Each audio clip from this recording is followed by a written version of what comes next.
ಮರಗಿಡದ ತಲೆಯ ಒರೆಸಿ ಹಿಮ ಬಿದ್ದ ನೆಲವ ಗುಡಿಸಿ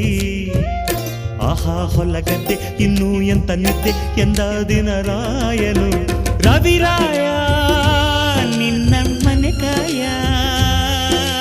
ಬಿಡುವೆಂದೋ ನಿನಗೆ ಮಹಾರಾಯ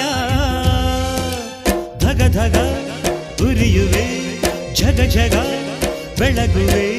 ನೀನು ಬರದೆ ದಿನವಿಲ್ಲ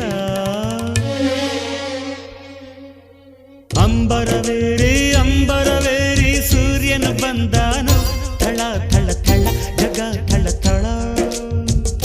ಫಳ ಫಳ ಫಳ ಜಗ ಫಳ